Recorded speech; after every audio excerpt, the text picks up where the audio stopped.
Mi madrastra me dejó en la calle con una sonrisa en la cara. Agradece que te dimos techo, me dijo mientras ella y sus hijos se quedaban con todo. Pero lo que no sabía es que mi padre me dejó un último regalo. Mi mundo se hizo añicos un martes. Las llamadas a medianoche nunca traen buenas noticias, y esta no fue la excepción. Mi padre, mi único aliado real en esta vida, había sufrido un infarto fulminante. Cuando llegué al hospital, todo había terminado. No tuve tiempo de procesar el dolor cuando Silvia, mi madrastra durante 10 años, ya estaba organizando el funeral como si fuera un evento social. Sus 3 hijos, mis queridos hermanastros, que nunca disimularon su desprecio hacia mí, la rodeaban como buitres. Todo será muy elegante, como le hubiera gustado a tu padre, me dijo con esa sonrisa forzada que siempre usa cuando hay gente mirando. Durante el funeral, era yo quien recibía las condolencias mientras ella recibía los abrazos. Silvia, la viuda perfecta, sollozando con precisión calculada frente a los socios de papá. Imaginen mi cara cuando, 3 días después, el abogado familiar comenzó a leer el testamento en el despacho que una vez perteneció a mi padre y a mi única hija biológica, Elena. Hizo una pausa incómoda. Le dejo mis mejores deseos para su futuro, y la esperanza de que aprenda a valerse por sí misma. Silencio. Disculpe, mi voz sonaba distante, como si perteneciera a otra persona. Debe haber un error. El abogado me miró con una mezcla de lástima y incomodidad. No hay error. Tu padre modificó su testamento hace 6 meses. La totalidad de sus bienes y acciones de la empresa pasan a su esposa, Silvia. Miré a mi madrastra, quien fingía una sorpresa tan falsa como sus pestañas. Sus hijos ni siquiera intentaban disimular sus sonrisas. Esto es imposible. Mi padre jamás, pero me detuve al ver la expresión del abogado. Era obvio que no iba a encontrar ayuda allí. Elena, querida, intervino Silvia con su voz melosa. Tu padre estaba muy preocupado por tu falta de dirección. Siempre gastando en fiestas, abandonando clases. Él quería que aprendieras el valor del esfuerzo. Sentí que me ahogaba. ¿Fiestas? Abandonando clases. Yo, que tenía un promedio perfecto en la Facultad de Derecho, que trabajaba media jornada para pagar mis propios gastos mientras vivía en casa para ahorrar. Esto es mentira. Todo es mentira, logré decir. Por favor, no hagas una escena, susurró Silvia apretando mi brazo con fuerza. Respeta la memoria de tu padre. Una semana después, cuando regresé de mis clases, encontré mis pertenencias en cajas frente a la casa. Mis fotos de infancia, mis libros, mi ropa, todo empaquetado apresuradamente como si fueran desperdicios. Silvia salió con un juego de llaves en la mano. Necesitamos que desalojes hoy mismo. Vamos a renovar tu habitación. ¿Renovar? ¿Para qué? Será el nuevo estudio de música para Adrián, dijo, refiriéndose a su hijo menor. Siempre has sabido que este día llegaría, Elena. Ya tienes 24 años, es hora de independizarse. Dame al menos tiempo para encontrar un lugar, supliqué, humillándome por primera vez. Su risita me heló la sangre. Agradece que te dimos techo tanto tiempo. Tu padre fue demasiado blando contigo, pero eso se acabó. Mientras sus hijos miraban desde la ventana, Silvia tiró mis últimas cajas en la acera y cerró la puerta. La casa donde crecí, donde mi verdadera madre y mi padre me habían criado, ahora me estaba prohibida. Esa noche dormí en un motel barato. Al día siguiente tuve que pedir un préstamo de emergencia y abandonar la universidad. No podía permitirme la matrícula sin el apoyo de mi padre. Cuando llamé para pedir ayuda, Silvia contestó. Lo siento, Elena, pero ahora debo pensar en mis propios hijos. Tu padre quería que maduraras, y esto te hará bien. La vida no es fácil. La escuché reír mientras colgaba. Lo que ella no sabía es que la vida tampoco sería fácil para ella. No todavía. Pero pronto lo descubriría. Los primeros 3 meses, después del funeral, fueron los peores de mi vida. Terminé en un apartamento de mierda en la peor zona de la ciudad. Las paredes eran tan delgadas que podía escuchar a mi vecino respirar. Mi casero era un tipo que parecía salido directamente de una película de terror. Y el agua caliente era un lujo que solo tenía 2 veces por semana. Me vi obligada a abandonar mis estudios de derecho. Aún recuerdo la cara de lástima de la secretaria de la facultad cuando expliqué mi situación. Podrías solicitar una beca de emergencia, me sugirió. Ya lo intenté. Necesito el aval de un familiar y sorpresa, no tengo ninguno. Conseguí 2 trabajos. Camarera por las mañanas y recepcionista en un hotel barato por las noches. Dormía 4 horas diarias. Mi vida se había convertido en una pesadilla mientras veía por Instagram cómo los hijos de Silvia viajaban a Europa con el dinero de mi padre. Un día, después de un turno particularmente horrible donde un cliente me tiró café encima porque estaba frío, recibí una llamada de un número desconocido. ¿Elena Martínez?, preguntó una voz formal. Sí, soy yo. Soy el notario Ernesto Vega. Necesito verla en mi despacho mañana a las 10. Es sobre un asunto confidencial relacionado con su padre. Mi corazón dio un vuelco. ¿Mi padre? ¿De qué se trata? Preferiría discutirlo en persona. Su padre dejó instrucciones específicas. Al día siguiente pedí permiso en el trabajo. Inventé la muerte de otro familiar, porque aparentemente tener un padre muerto no era suficiente tragedia para mi jefe. El despacho del notario Vega no era el mismo donde se había leído el testamento. Este era más pequeño, más discreto. Su padre vino a verme hace un año, me explicó, sacando un sobre manila sellado. Me pidió que guardara esto y se lo entregara 3 meses después de su fallecimiento, en caso de que algo le ocurriera. Mis manos temblaban tanto que casi no pude abrir el sobre. Mi querida Elena, comenzaba la carta escrita con la caligrafía inconfundible de mi padre. Si estás leyendo esto, significa que ya no estoy contigo, y que las cosas han salido como temía. Primero, necesito pedirte perdón. Durante años he permitido que Silvia creara una narrativa falsa sobre ti, y en mi debilidad, llegué a creerla. No hay excusa para esto. Hace unos meses encontré documentos inquietantes en nuestra contabilidad. Silvia ha estado desviando fondos de la empresa sistemáticamente, manipulando balances y falsificando mi firma. También descubrí que ha estado modificando mi medicación. No puedo probarlo, pero tengo sospechas de que mi condición cardíaca podría no ser enteramente natural. He guardado todas las pruebas que he encontrado en una caja de seguridad. La combinación es la fecha de nacimiento de tu madre. Encontrarás todos los detalles en los documentos adjuntos. Ten paciencia, hija mía. La verdad siempre encuentra su camino. Te quiere, papá. Sentí que el aire abandonaba mis pulmones. Las lágrimas caían sobre el papel mientras repasaba una y otra vez las palabras. Mi padre no me había abandonado. Nunca dejó de confiar en mí. Hay más, dijo el notario, entregándome otro sobre más pequeño. Aquí está la dirección de la caja de seguridad y documentación legal que necesitará. Esa misma tarde visité el banco. La caja contenía exactamente lo que mi padre había prometido.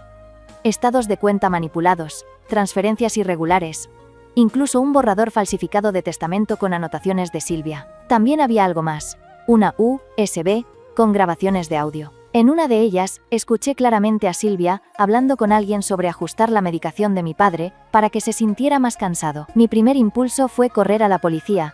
Quería ver a esa mujer tras las rejas hoy mismo. Pero mientras escuchaba las grabaciones, las palabras de mi padre resonaron en mi mente. Ten paciencia. Me sequé las lágrimas, y por primera vez en meses, sonreí. No sería una confrontación emocional precipitada. Sería una ejecución calculada. Esa noche quemé las fotos donde aparecía con Silvia y sus hijos, pero guardé cuidadosamente cada documento en una carpeta que etiquetó Justicia. La niña ingenua y confiada había muerto. Y Silvia no tenía idea de lo que le esperaba. Dicen que la venganza es un plato que se sirve frío. En mi caso, lo congelé durante 2 años completos. Lo primero que hice fue regresar a la universidad. Sí, a la misma que había tenido que abandonar. Vendí mi portátil y algunas joyas que me quedaban para pagar la matrícula del primer semestre. Y solicité un préstamo estudiantil para el resto. Pero esta vez no estudiaría cualquier cosa. Me especialicé en Derecho Financiero y Contabilidad Forense. Cada clase, cada libro, cada concepto que aprendía era un ladrillo más en el muro que eventualmente aplastaría a Silvia.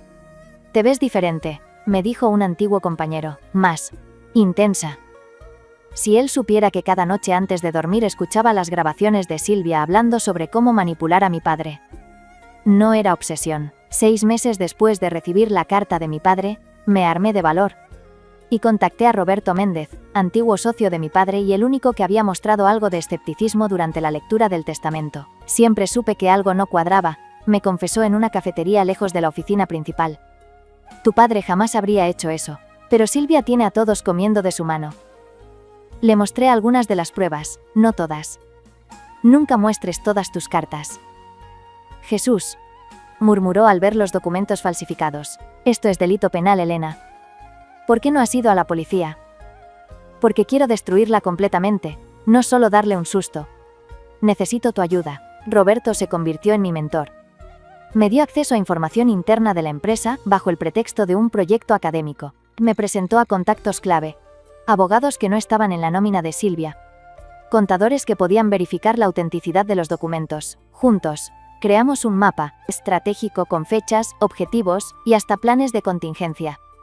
El movimiento más difícil fue fingir una reconciliación con Silvia. Tuve que tragarme mi orgullo, y aparecer en su puerta un año después de que me echara. He estado reflexionando, le dije con mi mejor cara de derrota. Tenías razón, necesitaba madurar.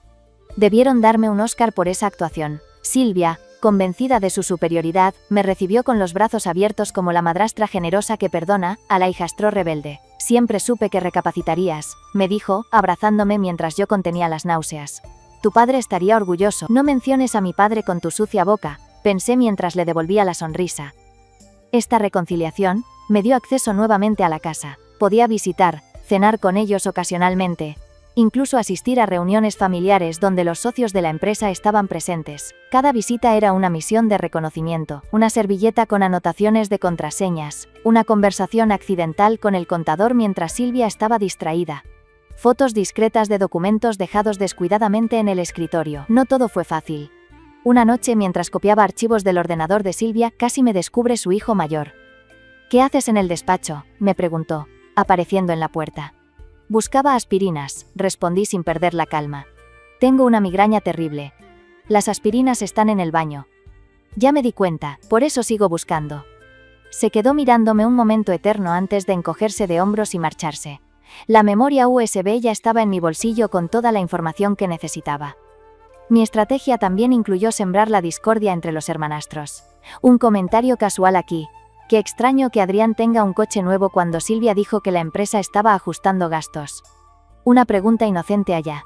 ¿Es verdad que Silvia puso la casa de la playa a nombre de Lucía solamente? Funcionó mejor de lo esperado. Pronto, los queridos hijos de Silvia empezaron a cuestionarse entre ellos y a su madre. La paranoia se instaló en la casa que una vez fue mía. ¿Has notado cómo se miran entre ellos en la cena?, me preguntó Roberto después de una reunión. Están empezando a desmoronarse, y ni siquiera hemos lanzado el primer golpe oficial. Mientras tanto, yo seguía documentando, grabando, organizando. Mi pequeño apartamento tenía una pared entera dedicada al caso, como en las películas de detectives. Llamé a antiguos empleados que Silvia había despedido injustamente. Revisé contratos con proveedores que habían sido estafados. La red se estrechaba alrededor de ella, y lo mejor es que no tenía ni idea. Todo estaba listo para el acto final. Sincronizar un reloj es un arte. Elegí el momento perfecto para lanzar mi ataque. Justo cuando Silvia estaba negociando la venta de 3 propiedades importantes que habían pertenecido a mi padre. Los compradores firmarán mañana, le escuché decir por teléfono durante una de mis visitas familiares. Finalmente me desharé de esos terrenos que tanto quería conservar el imbécil de mi marido. Esa misma noche presenté la denuncia formal. Roberto y yo, junto con un abogado especializado en fraude corporativo, entregamos personalmente el expediente completo a la fiscalía. No dormí esa noche. Cada minuto que pasaba me acercaba a la justicia que mi padre merecía. A las 8:32 de la mañana siguiente, mi teléfono sonó. Era Roberto. Está hecho. La policía acaba de llegar a la mansión con la orden. Los compradores se han retirado de la venta. Mi corazón latía tan fuerte que pensé que se saldría de mi pecho. 2 años de planificación habían culminado en este momento. A las 10:15 de la mañana, mientras estaba en una de mis clases, recibí un mensaje de texto de Lucía, la hija de Silvia. ¿Qué demonios has hecho? No respondí. No necesitaba hacerlo. La noticia explotó esa misma tarde.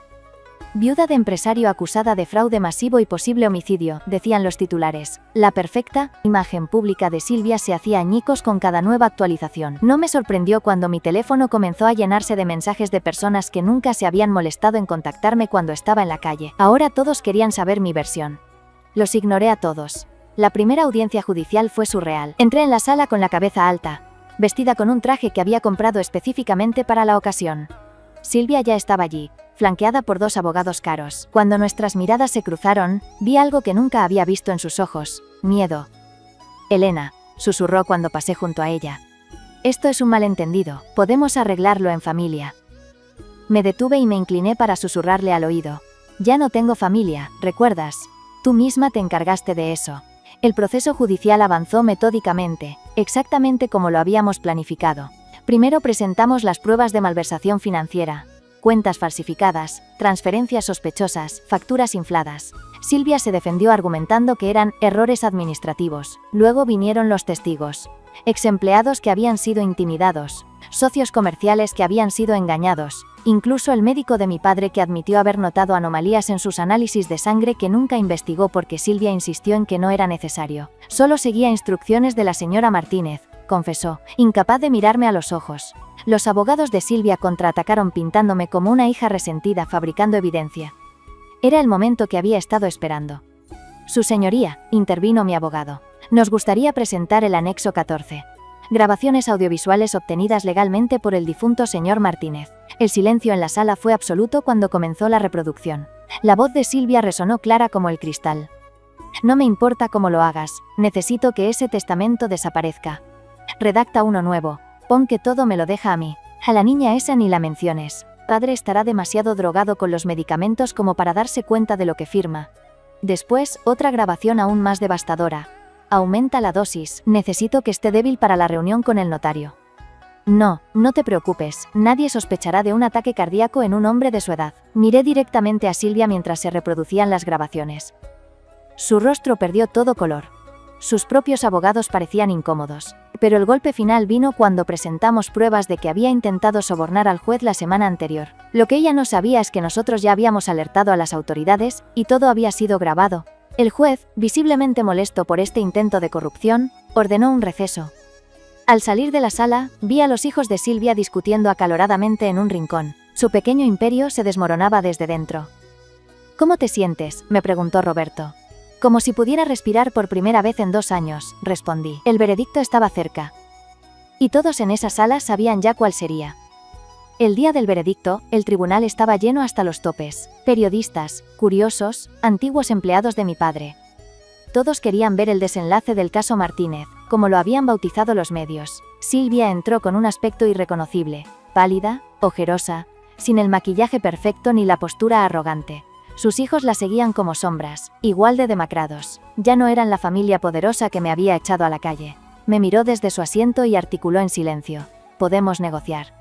Yo solo sonreí y negué con la cabeza. De pie para recibir al honorable juez Domínguez, anunció el alguacil. Las siguientes 2 horas fueron surrealistas. El juez repasó meticulosamente cada prueba, cada testimonio, cada documento. Describió en detalle la red de codicia y manipulación, construida por Silvia. Este tribunal raramente ha presenciado un caso tan claro de fraude sistemático, falsificación deliberada y, más perturbador aún, un posible homicidio culposo, declaró con voz firme. Sentí la mano de Roberto apretar la mía. Este era el momento que había imaginado durante noches de insomnio, en mi apartamento miserable. Por tanto, este tribunal determina lo siguiente.